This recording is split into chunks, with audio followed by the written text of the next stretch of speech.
why would they write something different, contrary to what Jesus said? Now, us as Christians, we understand that Jesus came, and Jesus he's literally, as his own words, told us that he would die for our sins. He would die and come back to life, and that's exactly what happened. Now, 600 years later, a caravan robber, Muhammad, comes and says, well, that's not true.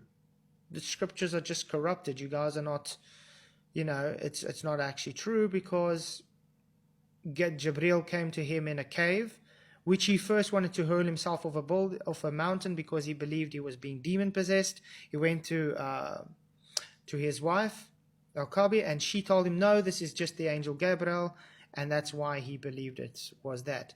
Also, with the burnings of all the manuscripts, that was because Uthman saw there was corruption within Islam, and because the Quran claims preservation, perfect preservation of the texts, they cannot have corruption, and his texts were showing, well, there were many manuscripts, hence why they had to burn them to make the Uthmanic manuscript. And today you still have the 7 Qur'at, which is the recitations. You still have actually about 40 different Qur'ans, and they say different things. There's in some Qur'ans you have surahs which are left out. You even, for instance, have with Aisha, where she claims that the one manuscript about the breastfeeding was eaten by a goat.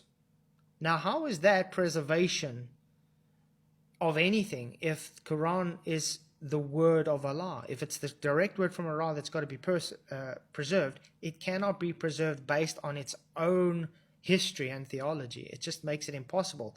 And that's why I say Jesus is God, because the proof that Islam is lying about history and doesn't even know what the history is or what the Christians teach already shows that Islam is false, and therefore it gives me more evidence that Jesus is God.